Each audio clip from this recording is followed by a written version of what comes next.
Laz, so glad you're here. Thank you.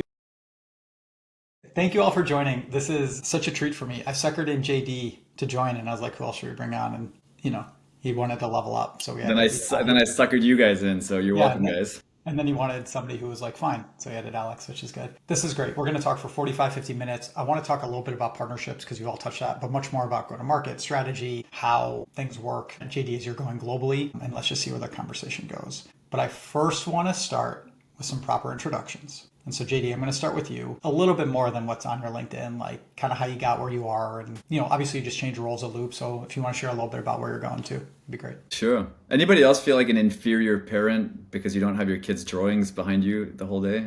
I think it's presumptuous that these are my kids' drawings and not mine, but that's fine. Ah, okay. All right, just want to double check. Ah, Laz, good job, man. Nah, I shit, got now them I'm being lined up. jealous. I Good. brought them down Ah, for wait. We're good. We're good. I got a doodle here from my son. Okay, glad we could this is clear that me, out he of the way. said.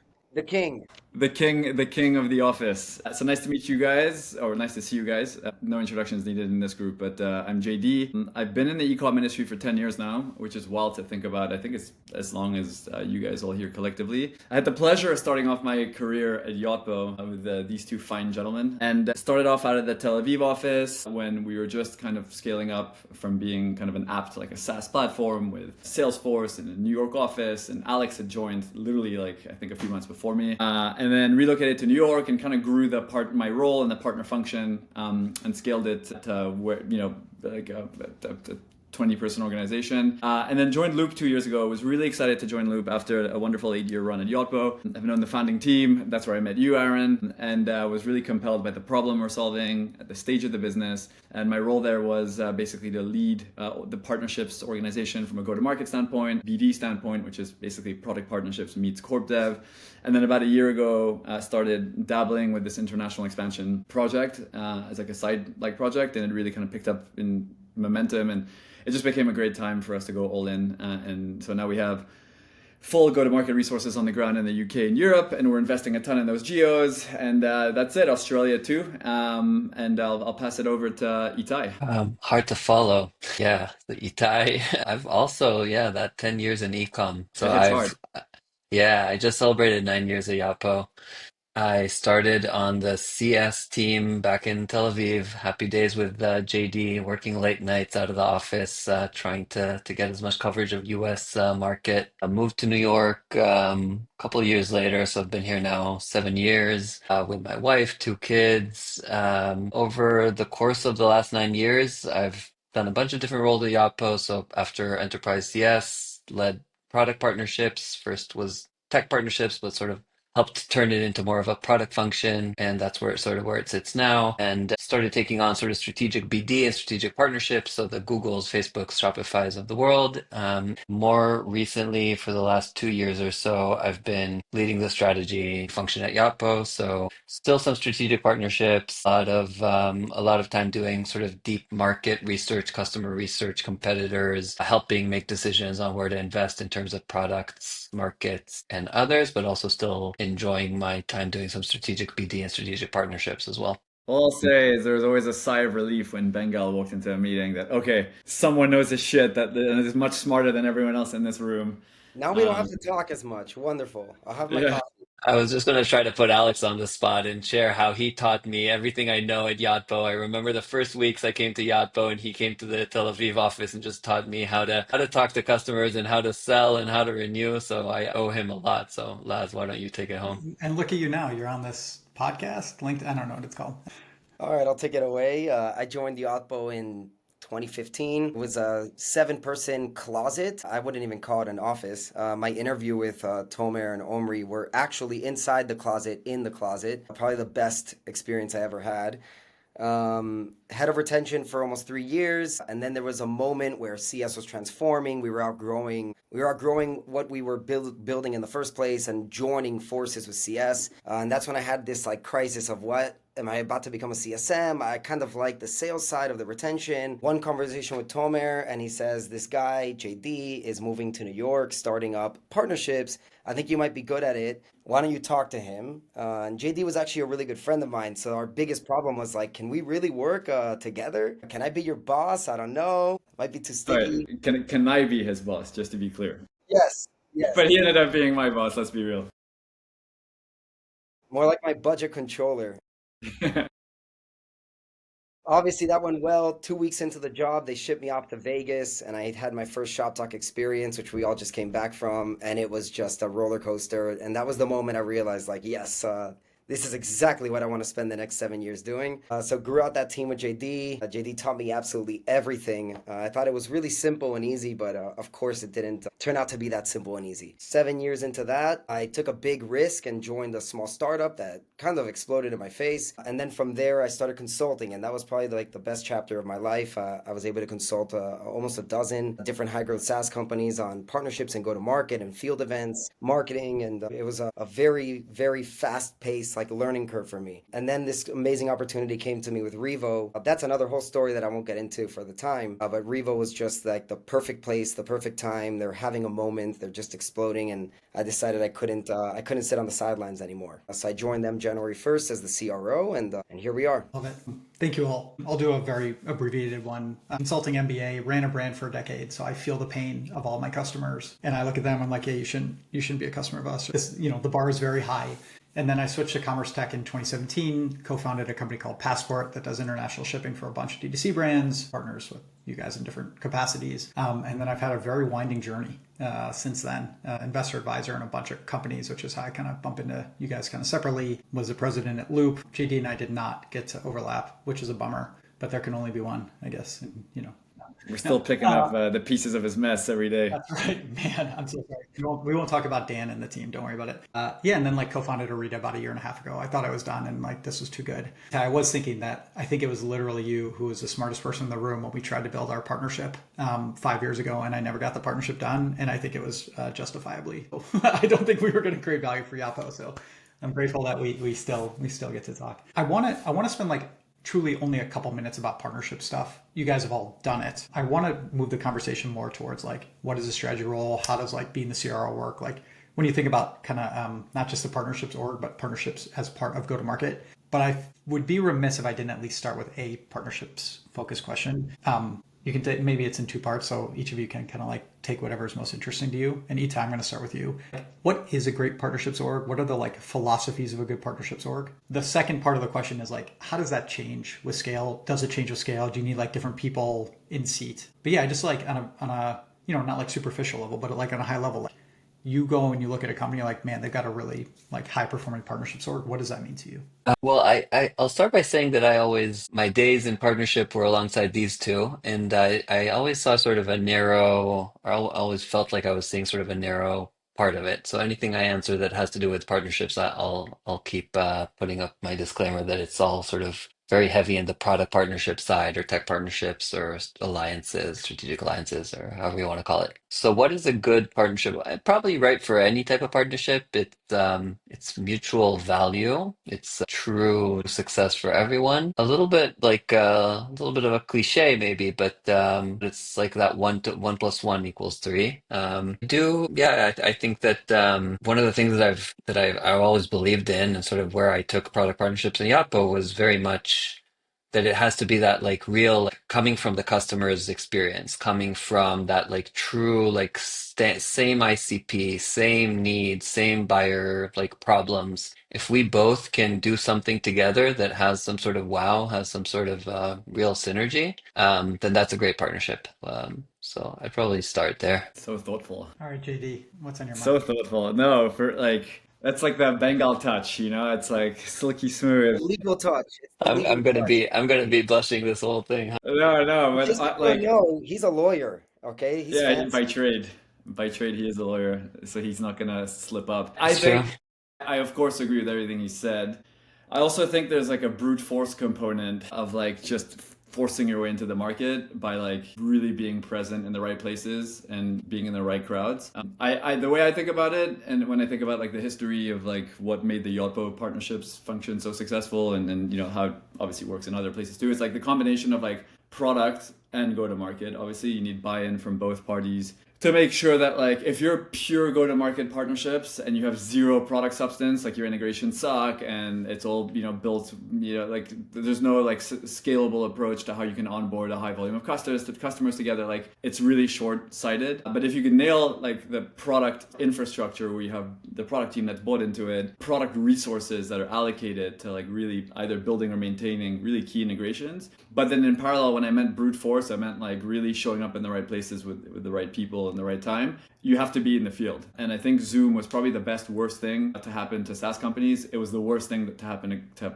partner organizations, because if you think about like the extreme, the spectrum, you have on one end of the spectrum, like product partnerships, which is where Itai falls, and then on the other extreme, it's like hardcore, like in the field, which is where I think like Alex kind of falls into. And it's like those really complement each other. But like in COVID, you can't take a hyper extrovert and cage them in their home office and figure out how to schmooze and build rapport and earn someone's trust through Zoom. It's super hard. So I think like the combination of both worlds, it's really hard to have like a world-class partner organization without both sides of the coin, basically. But Laz, I always see partnerships like that enterprise blue whale that never closes. Like if you think about how any SaaS company treats like that big logo that like the CEO through an investor brought in, who do they hand it to? They hand it to the number one killer, like the number one AE on the enterprise team with the most experience. You throw solutions engineers, you throw free dev and professional services. Like you'll get any reference call lined up for them.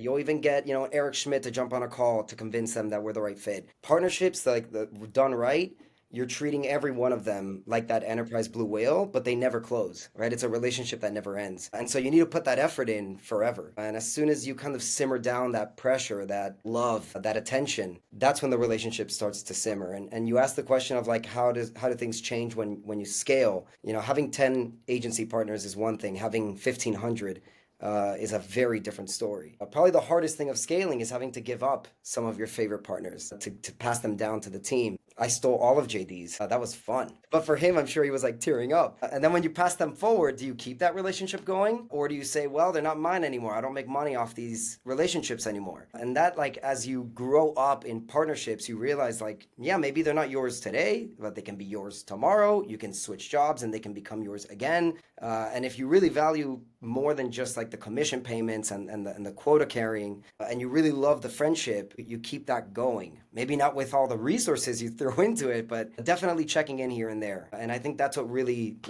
that's like the true meaning of partnership. It's like it's friendship. That's what it is. You don't give up on friends because you switch jobs. You keep them going strong. Thanks. That was really good. I'm going to throw in a couple of things that are kind of maybe duplicative, but maybe a couple tactics or frameworks that I think about, because I've also had the pleasure of doing a lot of partnership stuff. We think a lot about how do you be a net giver. So like everybody wants referrals in, how do you refer out? And it is much easier for an agency to refer to a tech company than vice versa, because there are only so many brands who are looking for like a re-platform or something. But really fighting to refer out, I think is really crucial. Proper intentionality of that. Itai, you made a comment about like the effort that goes into it. We talk about this a lot internally right now. I'm curious if this resonates with you guys.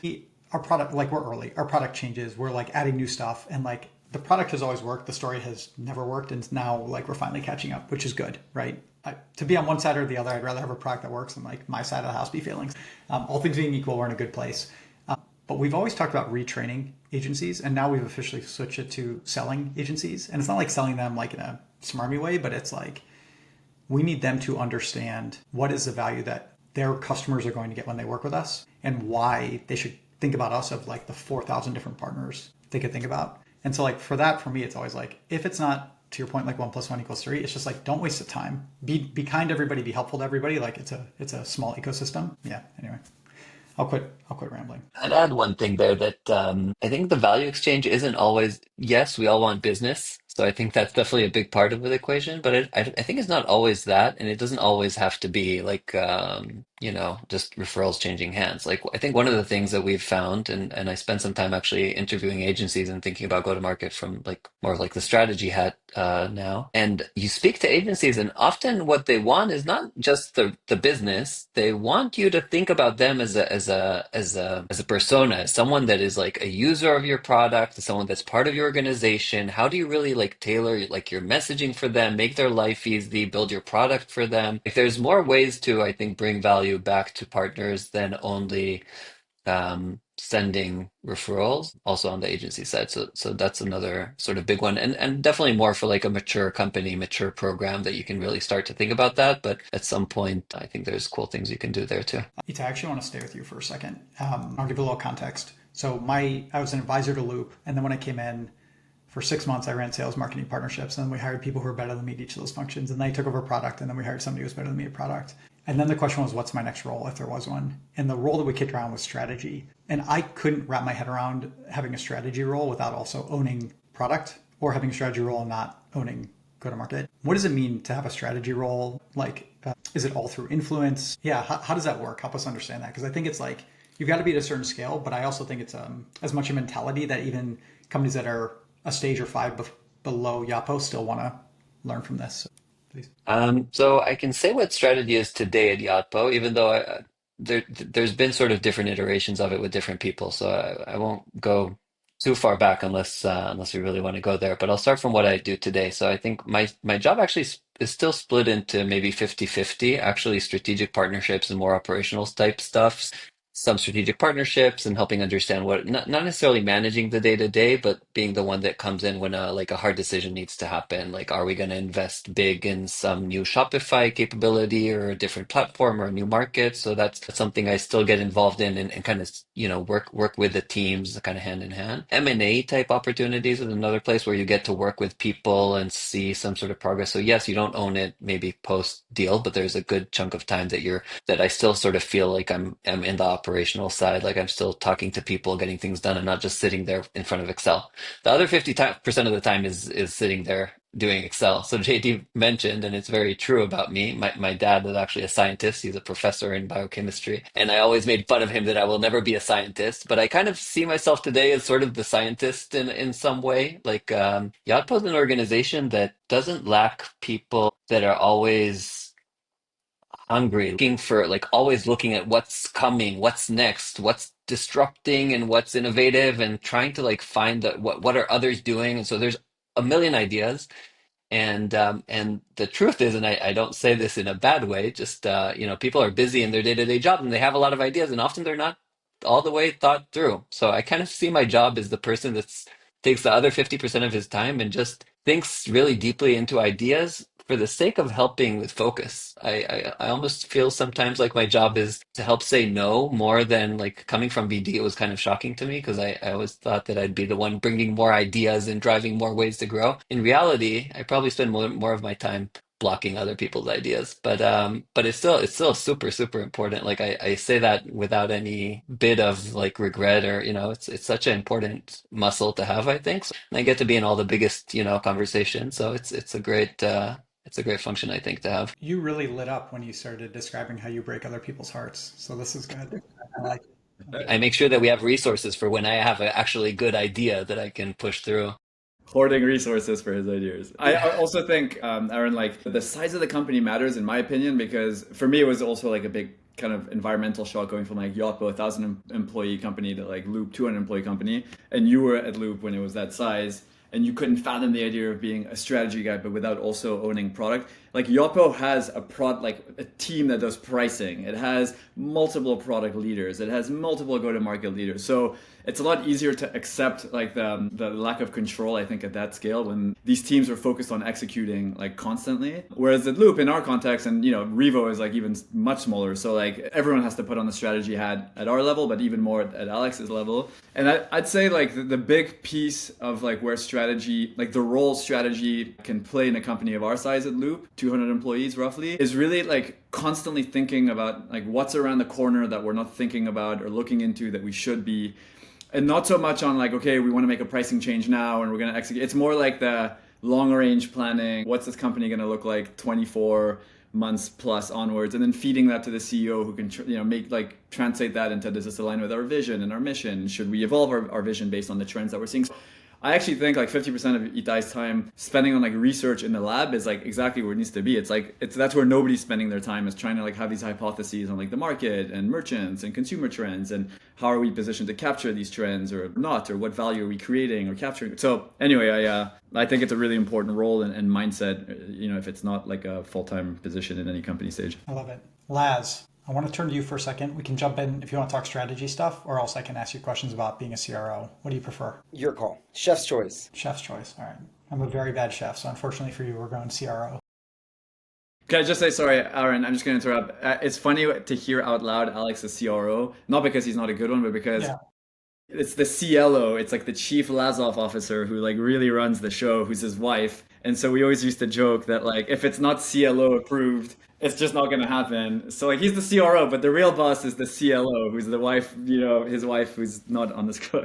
You should have seen how I was dressed 2 minutes before I jumped on this call. Until CLO That, came and in. Sorry, lads, go for it. Tell her we said thank you.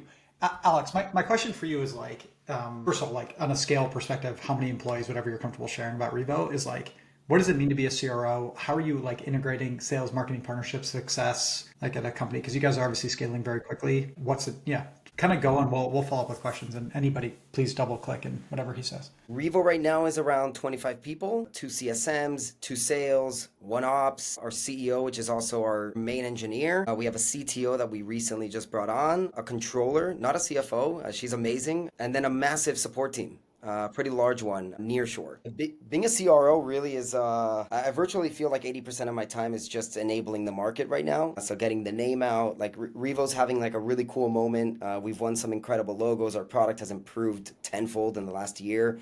And we're now competing with some of the big dogs. And the name needs to get out there. The name needs to like really, really shine. People need to know who Rivo is. And so like most of my job these days is really like in the field, making sure that we're at the right events, at the right place, at the right time, building out case studies so that people know that the product actually works, and just starting up the train again with the agency land. I got very lucky. The sales team we have is very senior and they're incredible. Like they tell me what to do. It's kind of the opposite. And then when it comes to field events and marketing, it kind of all falls right here. And then, of course, I have James, our COO, who's fantastic. And he kind of also is a Swiss Army knife. So in general, the title's just like a fancy title, but everyone kind of does everything they need to do to just make the mark. So if you think about kind of forget titles for a minute, the job's to be done. You have a product that works. You have a lot of customers. Now the question is like building pipeline. Are you doing anything in the CRO or like in your role to like help retain customers? Is it more like building out the partnership side? Yeah, go a level deeper about what jobs.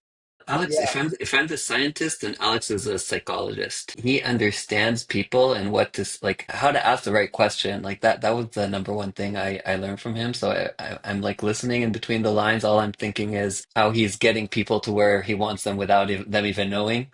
So yeah, Laz, what are you willing to share?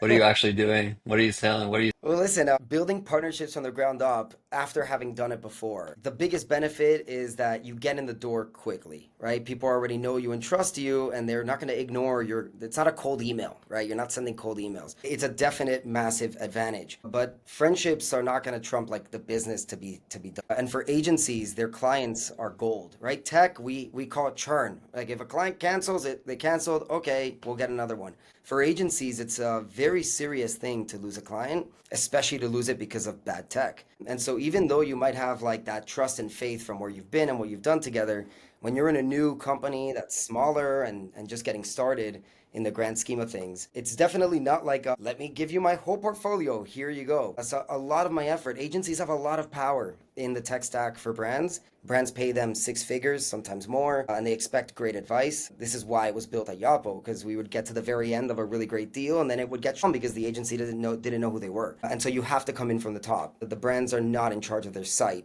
when they hit like plus level and above. These agencies are. But at the same time, these agencies have never used, let's say, Rivo yet. And so it's a slow roll. You have to start hitting the road again. You have to remind them how great you are, how trusting you are, how great you're going to take care of them, how you're going to treat their customers like royalty. I literally put that in my emails. Don't forget to treat them like royalty when I intro them to sales. And this is where like the C-suite really has to support you. You have to take bullets for agencies constantly without hesitation. And that's how the trust really starts to build up over time. Go for it. I see something in your head. I mean, first of all, just like double clicking on the, or doubling down on the, like somebody who's been there before. When we started Orita, this was like December of late 2023. I looked at my co-founders. They've been building the tech for years. And I was like, all right, guys, I need to start selling today because I'm going to screw it up. Let me start. And I reached out to 3 agencies and all 3 were like, this is really cool. And I was like, shit, okay, we're on to something. And so we changed our whole hiring plan. And specifically, we had amazing candidates. You guys know, I won't go into it, but we ended up hiring Megan Blissick. And like the fact that she's done it and people actually trust her and she's not going to oversell meant that we then earned the right to get in the door. And now we need to like do the work and like prove it over time or whatever. So very much heard on the But don't you feel like that is like, by the way, +1 on Megan, she's phenomenal. But like what I see, and this is a comment not directed to Megan, of course, but just in general, when you've been in the industry as a partner person, and I'm guilty of this too, so many times, like I feel like you're it's not that your credibility erodes, not at all, but like if you choose to join one company or two companies where the product isn't that amazing, and then you're joining the third company and you're still banging at the same doors, trying to convince, these partners to adopt your product. It's not like an infinite game. It's like you have a finite number of chances to earn the trust, but then keep the trust based on, it's your name and your reputation that you're stamping on a product that has to deliver at the end of the day. So I don't know. I just, that came up, like as Alex, you were talking about this as well. It's like our second or third generation now after Yotpo together, Ines, Itai. Yeah. I'm with you. Very much. I mean, like at the end of the day, if you're not creating value, especially if you're going through the partnership route, like the whole point is not a single small customer. The whole point is to run the entire business, right? Like we talk about this internally, like even the smallest customer in an agency is an enterprise customer kind of definitionally. And so one quick question, we talk a lot about agencies. When do you guys think about tech partners? JD, maybe we can start with you just because, but I don't know. Like, and how do you think about that? Or platform partners or curious where else you would go. Yeah. So I think the answer really depends on like what type of player are you, like where do you fall in like the value chain of like the tech stack. Like if you're a platform like Shopify, obviously like you create an app store, right? If you're a solution like Loop, you don't need an app store to be able to engage with tech partners. So it's really like not a one size fits all play. I think knowing where to say no and where to draw the line from a product partnership standpoint is really important because you have finite resources and infinite resources. Product resources are the most finite resources within any SaaS company. And again, like the same thing with building your credibility in the market, you also have to build it internally with your product leadership. And if you're constantly banging the drum, we need to build integrations here, we need to build integrations there, but then like they're not really yielding much impact or the adoption isn't super high, then again, like the next time you bring in 3 more partners that we have to integrate with, people are going to start asking questions. So I think the context matters of like really being self-aware and like where you fit in the like tech value chain, and then really who are the key players that like are must have integrations with versus nice to have. And then when you look at like the nice to have, it's a never ending list. Like in every long tail partner under the sun wants to integrate into you. They want to do go to market resources with you. And so like really being able to like set boundaries and say no, unfortunately, to like the majority of them, I think is important. On a much more practical level, like I've seen I led tech partnerships for a very small stint at Yotpo and I failed epically. Right now, Sarah Pereda is like a firecracker. I mean, without her, anyways, like she's incredible with tech partners. Like she's up-leveled it. So it also shows like where one fails, another can easily succeed. Totally. At the same time, coming into Rivo, I noticed that a lot of our referrals were coming in from tech partners, which was very interesting. We all know there's like the 2 tech buckets, right? There's the integrated players and the commercial players. And for the commercial, if you have a handful of matched ICP, fun people, similar client base, but not identical because you want to cross-sell into each other, and you live in cool cities where a lot of other players are, you can do some cool field events together. But at scale, that doesn't like produce much. It's the horse you put out there that'll do what they can in those moments. But strong, good integrations where the CS teams on both companies are well trained on it, some magic can definitely happen. Yeah, and also just like if you're a smaller player and you can convince a Klaviyo or a Shopify or a Yotpo to do a co-marketing campaign with you where their audience is massive, looking at you, Aaron. Yeah, like the reach is huge and the impact for like an up-and-comer can be massive if you're able to like build an integration and do co-marketing with them. Like you're propelling yourself into the stratosphere overnight. JD, did all 3 of you work at Yotpo or something? This wasn't intentional. To be fair, I did ask JD first, and I was like, who else do you want to talk to? And he chose you guys. I didn't choose you guys. If I was going with Yotpo, I would have invited Robin, just to be clear. Like we could, and Robin would have crushed us all in here. You messed up Robin and Sarah. All right, I actually want to turn the topic a little bit to like global, like going global. And Itai, I know you've seen it, and Laz, I'm curious like how you're going to think about this. But JD, I want to start with you. You've kind of switched roles. Loop is at a scale where like, I mean, when I was there 3-4 years ago, we were serving like Princess Polly was one of our biggest customers out of Oz and etc. Right? Like there's always a decent global presence. I'm curious why now for the company. I'm also curious, like, what are the first steps? Is it you hire a CS team there? Is it you hire a partnerships person there? Like, and then obviously Itai and Laz, please like chime in, but JD, start it off. Totally. Well, I'll start off by saying that like, however we approached the loop was purely based on like the learnings at Yotpo, what worked, what didn't work. That's like really the beauty of joining a fast growth company and sticking around for a long period of time because you have a front row seat of honestly just seeing all the fuck ups and like the wins and it's always easier to see in like the rear view mirror what we could have done differently. Basically, like that gave me so much exposure. And when the time came at Loop, I mean, it's kind of like ironic, right? Like software is like technically a global, like you should be accessible global, right? Like social media is international, Shopify is international, shoppers are buying stuff, discovering and buying stuff online more and more. Like, so the thought of actually needing to be on the ground as a software business in a local market actually feels a little bit odd, but I think you can totally get away with not having boots on the ground up until a certain moment.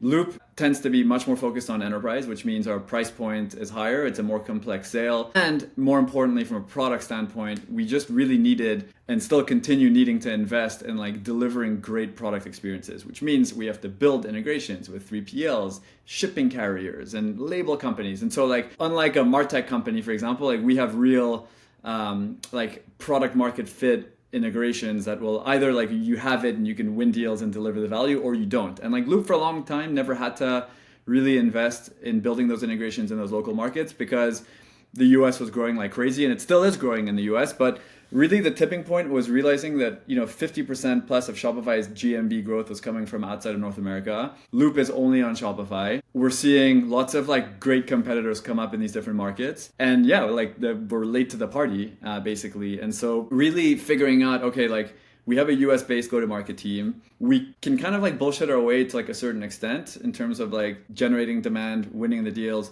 But it started feeling like we were getting a little bit more friction at scale, meaning time zone, for sales calls with the West Coast AE and a UK based brand, East Coast AE with an Australian based brand. Like you do that at scale, there's like endless amounts of like small friction internally. Then, onboarding and support, in-market customer support and SLAs on the support tickets. So it really got to a point where we realized there was an opportunity and we weren't really getting the traction or enough traction in those markets. So it just became an opportunity to like experiment. And the experimentation was, all right, we're doing quite well in Australia. UK and Europe was just like vastly unpenetrated for us. Technically easier operationally to serve a UK-based merchant if you have like a strong East Coast, based like go-to-market sales force and go-to-market team. And so it was a partner-first entrance. Shopify, e-commerce, is such like a partner-centric market, and in those geographies especially, like it's really hard to win in those markets if you don't have a strong partner motion. And that for sure was the Yotpo playbook as well, where Yotpo had built a sales force in the UK first, and then they added partnerships, and it just like delayed the momentum quite significantly. And in Australia,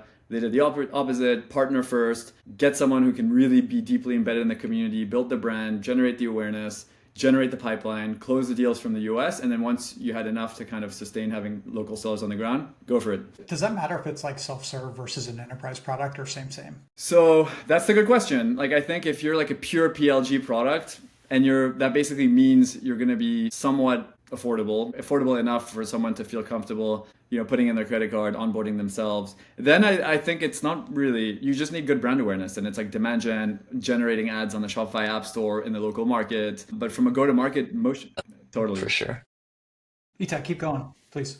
Yeah, go for it. Yeah, I was thinking that it's funny how lately with Shopify's growth in outside of the US, now all of a sudden it's a huge topic for I think a lot of companies. I think one thing that so again here comes the like scientist going into the data to try to figure out if that's the right way to go, right place to go. So I think for a long time you look at all the players, Yotpo, Klaviyo, I don't know, like the long time like category leaders in Shopify.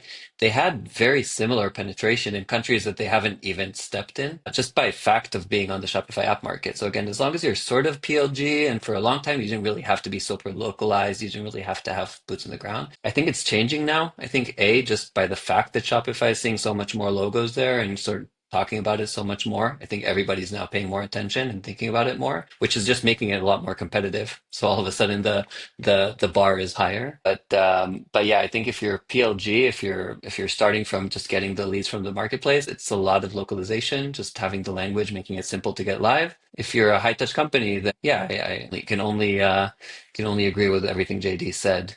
Boots on the ground, build the build the brand. I was gonna say, I think it's also from a corporate standpoint. Like, if you've raised VC money and you need to continue growing, you want to diversify your revenue engines, and you want to have more defensibility on the long term. One of if the US, if there's more tariffs in the US, or another Brexit happens in Europe, like there's so many macro trends that happen that I think like if you put all your eggs in one basket, and I mean Shopify growing and crushing in those markets is the writing on the wall that like there's money to be earned in those markets as well. So I think it's also important for a company at a certain stage. Like I don't think it makes sense to do it too early because it is a huge distraction, and you're kind of going a path of least resistance. It's very costly. Exactly, a seller is gonna rather sell to a local US-based business that maybe has better budget and is better win rates.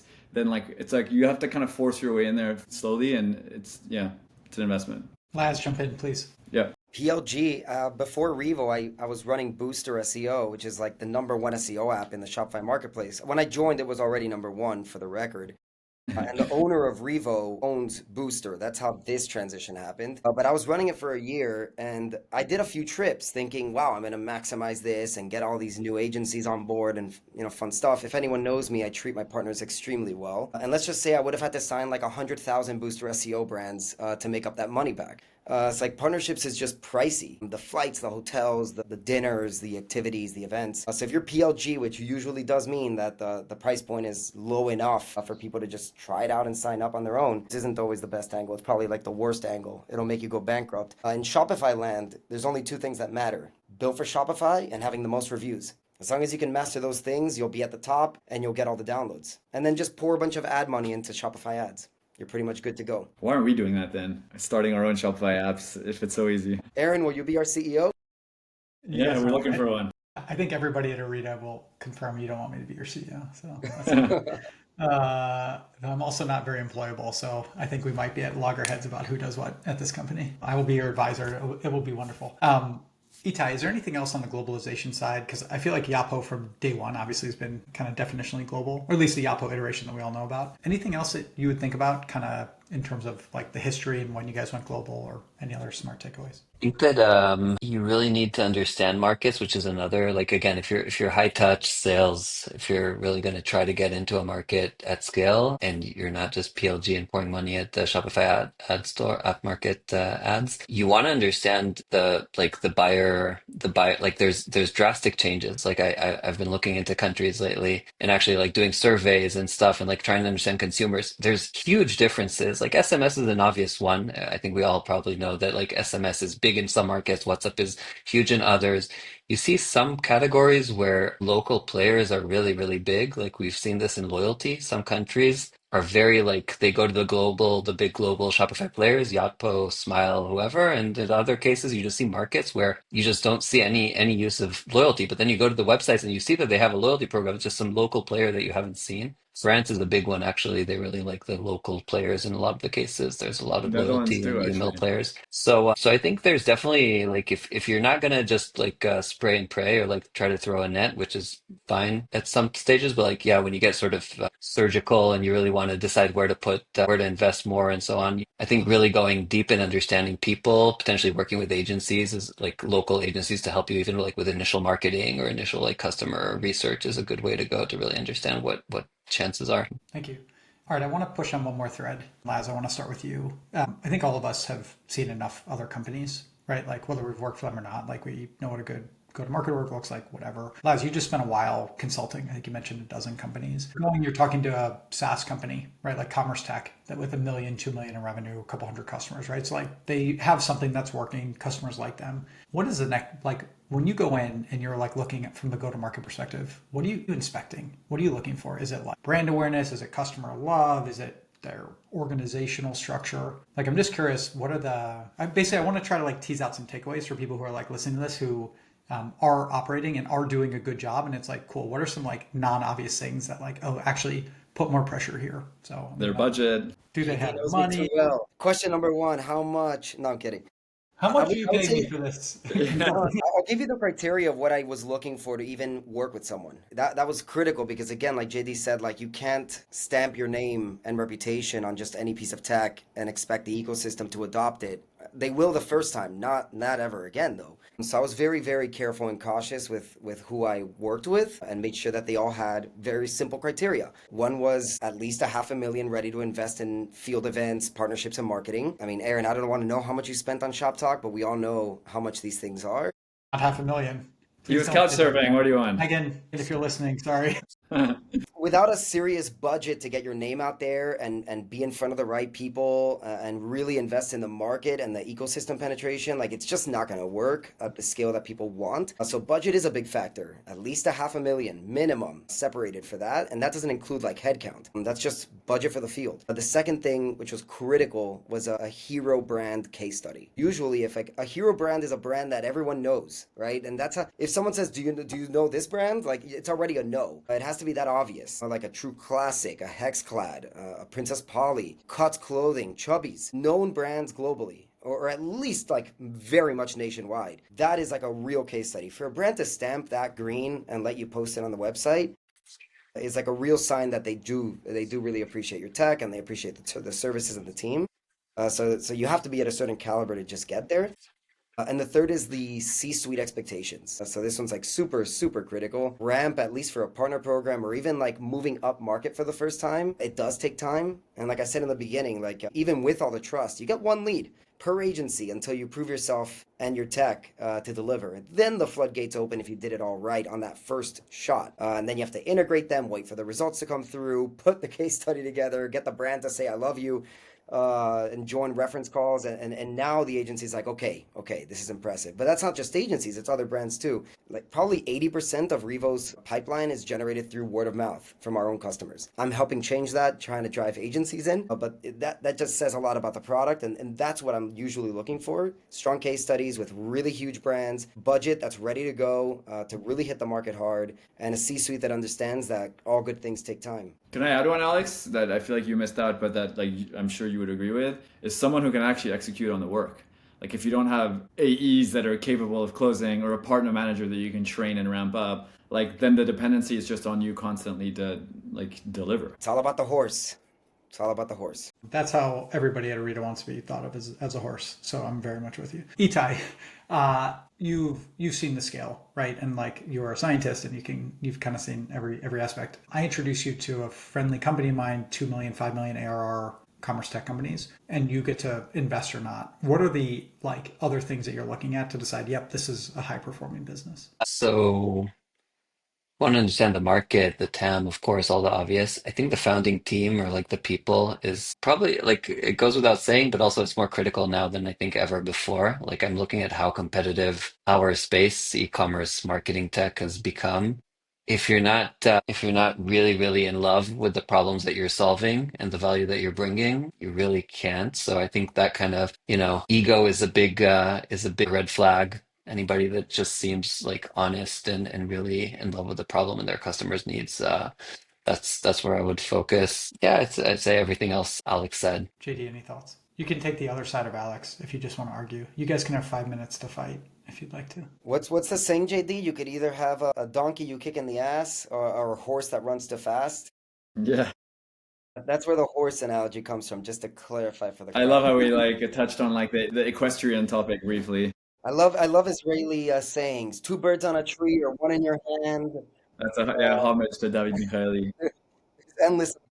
I don't know. It's really hard to give an answer because I feel like I'm gonna sound like such a pessimist, but like if you're gonna grow a SaaS business in the Shopify ecosystem, it has to be bootstrapped. Like I wouldn't, unless it's like strategic investors, that like can really help propel you forward. But you're not raising VC, you don't have VC valuation goals or like valuations that like that are gonna deliver goals. I just have a really hard time seeing how the unit economics like work in the favor of like not just the companies but the VCs as well, depending on how much they raise and the valuations, that kind of stuff. So I would invest if it was basically like a bootstrap company and it would just be to be like a strategic investor that can help open doors, but that a product that is like able to serve a high volume of merchants efficiently and at scale. PLG motion, differentiated value prop or some level of defensibility other than, being one of 40 apps in that category on the App Store and whoever bids the highest wins, kind of thing. So some form of defensibility for sure. It could I be mean, the for what brand. it's worth, I see a lot of early stage tech companies, and I think the companies that are, I used to believe you could build a public company in the Shopify Plus ecosystem. I still think you can squint and maybe do it, but it's going to be extraordinarily rare. Like I think the Yotpos and the Klaviyo's is like All it's eyes gonna on Rivo, the first and the IPO Loops and the company. Revos. No, but it's Please, just like it's just hard now. And so I for think sure. the spirit that I'm seeing in the ecosystem is you need to be able to break out of Shopify. And it's not like break out of Shopify to Commerce Cloud or like theoretically big retailers, but it's also like Totally. go into different verticals. Like if you're marketing tech, like we help people send better emails. Instacart and UPS also send emails. If we're good at our job at some point, we can expand. And so I think very much aligned. Fellas, Can we thank ask you. you a question, last question? Because you've been Sure. just asking us. What are you excited about when you think about the second half of 2025, 2026 in this industry across, all topics, including equestrian related stuff, if you want to talk about horses? Man, it's fun. It's fun to be operating again. I will say that. So, like, I took a year off and I was advising and consulting, and it was great. And I actually met my founders because I was introduced them as an advisor. They'd like been building the IP for years, and they were finally like turning it into a SaaS company. So I very much enjoy operating. I'm very nervous that I am old and slow. And so, I talked to Rishabh from Vermont the other day, a couple weeks ago, like we interviewed him, and like him and Kyle, who you guys all know from, from Good Day, like one of Chubby's founder, Loop founder. I don't think we are picking up AI tooling fast enough internally. I certainly am not. And so I'm thinking a lot about like, how do we actually, it's not like how do we get rid of people, but how do we just get 10x more production from all of us? And the flip side is I also see like this huge flight to like fast growth. And I see all these companies going from 0 to 10 million. And I'm like, that is, first of all, as an entrepreneur, like that is awesome. And the question that I have is like, in 6 months from now, are you going to retain all those customers? So like the thing that I look at with a customer or with a prospect or if I was advising or investing or like when I was thinking about Orita is like, do the customers really love what you're doing? And if you keep doing it, is it to your point, JD, like copyable, or are you building like some level, it doesn't have to be network effect, but like some level of moat because you were just, I mean, Itai, you kind of made this point, like so in love with the problem that you're just seeing edges that people aren't seeing. So yeah, I'm both like scared for myself, but also like very optimistic that like, as long as you build a team that like moves very quickly and is in love with the problem, I think it'll be fine. Like it's a huge market. Don't worry about competition, et cetera, et cetera. I can't believe we waited until the 59th minute to talk about AI. We literally, DB was saying, like, we don't talk about AI at all. We're a machine learning team. He bought the AI domain years ago because it was $10 cheaper than the ML domain. And that was it. We don't talk about AI at all. So there it is. Guys, thank you for an hour. This has been awesome. Appreciate all the insights and have a great rest of the Pleasure. day. This was Thanks for great. having Excellent. us. See you Thanks guys. for having us. Thanks for the reunion. Bye.